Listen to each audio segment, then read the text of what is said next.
You know what's strange? Some of the most exhausted people in the world are the ones everybody calls good. Not successful, not powerful, and not famous. Good. The dependable ones, the understanding ones, the calm ones. The ones who never make things difficult. The ones who answer the phone no matter how tired they are. The ones who keep saying it's okay when it's clearly not okay. The ones who carry everybody emotionally and somehow still apologize for taking up space themselves. And honestly, I think a lot of those people are quietly falling apart, not dramatically. That's the thing. People pleasers rarely fall apart loudly. They break down privately, in silence, in bathrooms, in parked cars, late at night staring at ceilings, smiling in public while feeling emotionally numb underneath. And most people never notice because being fine became part of your personality a long time ago. You became the strong one so early that now you don't even know how to put the weight down. You know what's scary? Sometimes the very traits people praise you for are the same traits slowly destroying you. Think about that for a second. Because society rewards people who over-sacrifice themselves. People clap for the person who never rests, never complains, never says no, always gives, always adjusts, always bends. But nobody asks what it's costing you internally. Nobody notices the resentment building quietly underneath your kindness. Nobody notices how tired your soul has become. And maybe even you stopped noticing. Maybe you got so used to surviving this way that it just feels normal now. You answer texts while exhausted. Say yes before thinking. Volunteer before praying. Over-explain boundaries. Monitor everyone's emotions like it's your full-time job. And honestly, after a while, you don't even know who you are outside of being useful to people. That's deep. Because some people don't have an identity anymore. They have a role, the helper, the peacemaker, the caretaker, the mature one. And when your identity becomes a role, you start feeling guilty anytime you step outside of it. That guilt feels so real too. You finally say no to something and suddenly your whole body reacts like you committed a crime. Your heart races, your stomach tightens. You replay the conversation 20 times in your head. Meanwhile, the other person probably moved on already, but you're still carrying it emotionally, still wondering, did I sound rude? Should I text again? What if they're upset? What if they think I've changed? Honestly, I don't know if anyone else feels this way, but people pleasers can turn one tiny interaction into a 3-hour emotional investigation. And the wild part is, most of it comes from fear, not love. Fear. That's the uncomfortable truth. Because we've confused niceness with holiness for so long. But being constantly available to everyone is not always the same thing as being led by God. Sometimes it's actually the fear of disappointing people. And the Bible talks about this more than we realize. The fear of man lays a snare, a trap, not a suggestion, a trap. And honestly, when I used to hear fear of man, I imagined someone literally trembling in front of people. But that's not usually how it looks. Fear of man often sounds polite. It sounds like, I just don't want conflict. It sounds like, I don't want anyone upset with me. It sounds like, what if they stop liking me? And for some people, this started way earlier than adulthood. Some people learned as children that love felt safer when they were useful. When they were quiet, easy, helpful, low maintenance. Maybe tension filled the house whenever somebody expressed needs.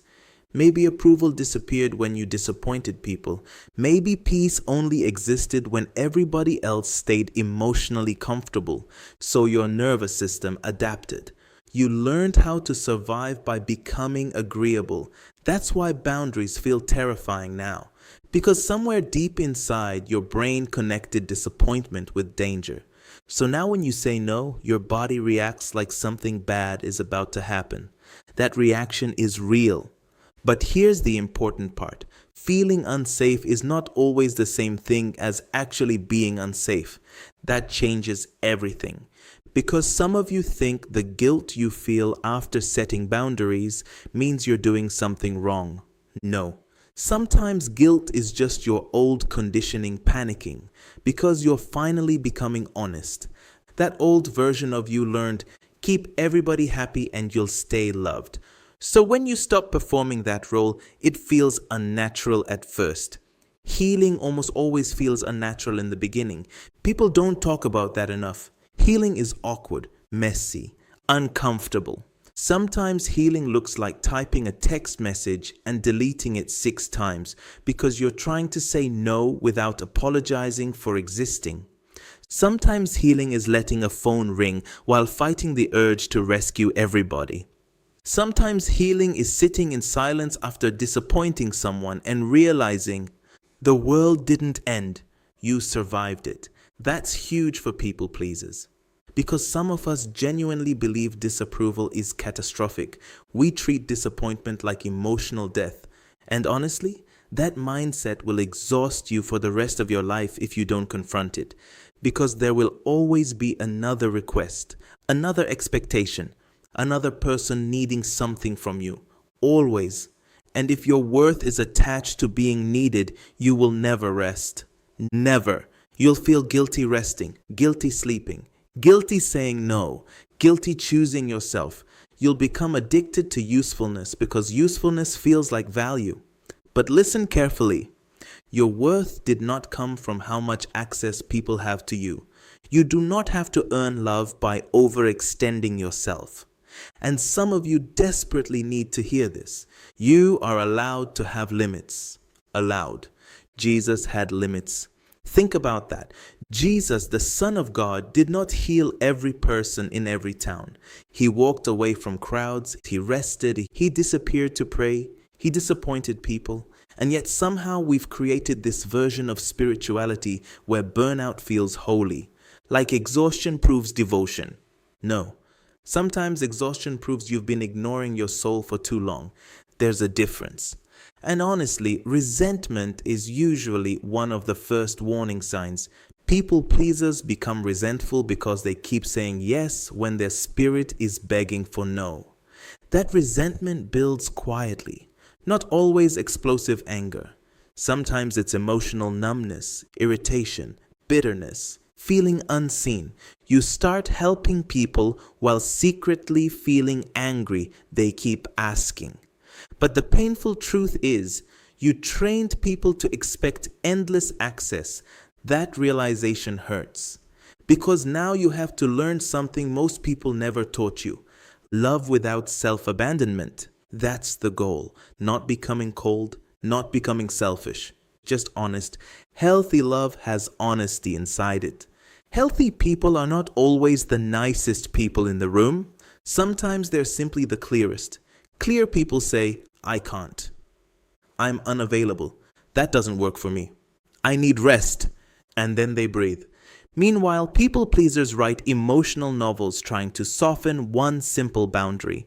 I know because I've seen it over and over again. You type paragraphs explaining yourself because you're trying to manage the other person's emotional reaction before it even happens. That's exhausting. And honestly, no amount of explaining will heal a fear-based relationship with approval. At some point, you have to become comfortable being misunderstood. That one is hard. Because many of us grew up trying to avoid misunderstanding at all costs. But maturity is realizing you can explain yourself perfectly and people may still not approve. And that's okay. You know what's interesting? A lot of people who struggle with boundaries are incredibly compassionate. They genuinely care deeply. That's what makes this difficult, because they're not trying to manipulate people. They actually love people. But compassion without wisdom becomes self-destruction. You cannot pour endlessly from an empty soul and expect to stay emotionally healthy. Eventually something breaks. Your peace, your joy, your connection with God, your sense of identity. And maybe that's why some of you feel spiritually exhausted lately, not because you stopped loving God, but because everyone else's voice became louder than His. Too many demands, too many expectations, too much emotional noise. You became so focused on keeping everybody happy that you stopped asking God what He actually wanted from you. That's dangerous because purpose gets buried underneath pressure. God may be calling you one direction while guilt drags you another. And the longer you ignore that tension, the more disconnected you become from yourself. Honestly, some of you don't even know what you truly want anymore. You've spent so many years shapeshifting for other people that now you feel lost when nobody needs something from you. That's real and sad because somewhere underneath all the performance is a real person God created intentionally, a person with needs, limits, dreams, thoughts, desires, but people pleasing slowly silences that person. You become whoever keeps the peace, whoever keeps approval, whoever avoids rejection. And eventually you look around wondering why you feel invisible even though everyone loves you. But here's the painful question. Do they love you or do they love your usefulness? Big difference. Real love survives boundaries. Manipulation doesn't. That truth changes relationships because when you finally start saying no, some people will become uncomfortable. Not because you became toxic, but because they benefited from the old version of you, the overgiving version, the endlessly available version, the version that never pushed back. And honestly, losing that version of you may frustrate some people. That hurts, especially if you genuinely care about them. But hear me carefully. Any relationship that only works when you abandon yourself is eventually going to drain the life out of you. You cannot build healthy connection on chronic self-neglect.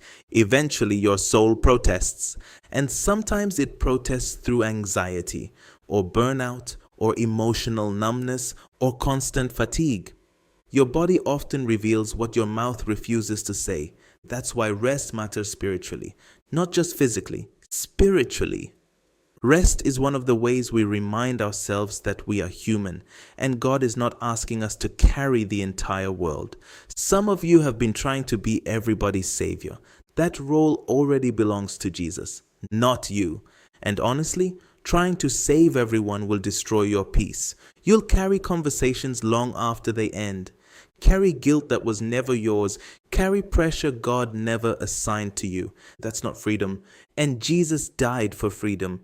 Real freedom. Not freedom to become selfish. Freedom to become truthful. Freedom to stop performing for love. Freedom to stop earning your worth through exhaustion. Freedom to finally breathe again. You know what healing often starts with? A pause. That's it. Not a dramatic transformation overnight. Just a pause. Someone asks something from you, and instead of immediately saying yes, you wait, you pray, you think, you check your capacity honestly. That pause is powerful because it interrupts the automatic survival response. Instead of reacting from fear, you finally respond from wisdom. Simple phrases can change your life. Let me think about it. I'll pray on that. I'm not able to commit right now. That won't work for me. Short, clear, honest. No emotional essay required. And yes, at first it will feel uncomfortable, very uncomfortable, because your old identity will panic. You'll feel selfish, mean, cold. But discomfort is not always a sign you're doing something wrong. Sometimes discomfort is proof you're growing. That's important because growth often feels unfamiliar before it feels peaceful. And slowly over time, you begin teaching your soul something new. I can disappoint people and still be okay. Wow, that lesson changes lives. Because many people secretly believe approval equals safety. So when approval disappears, they panic emotionally. But healing means realizing your security comes from God, not public opinion. And honestly, maybe that's the deeper issue here. Lordship, Who actually gets final authority over your life? God or people's reactions? Because if your decisions are constantly controlled by guilt and approval, eventually you stop living honestly. You start performing instead. And performance is exhausting. That's why some of you feel tired all the time, not physically, emotionally, spiritually. You've been carrying a version of yourself that God never asked you to become. The endlessly pleasing version, the always available version, the permanently agreeable version. But maybe God is inviting you back to truth now, back to honesty, back to peace, back to boundaries, back to yourself. Not the selfish version of yourself, the truthful version, the version that can love deeply without disappearing, the version that understands saying no is not rejection, it's stewardship. And honestly, maybe that's the freedom you've been searching for this whole time. Not freedom from people, but freedom from the fear of losing them.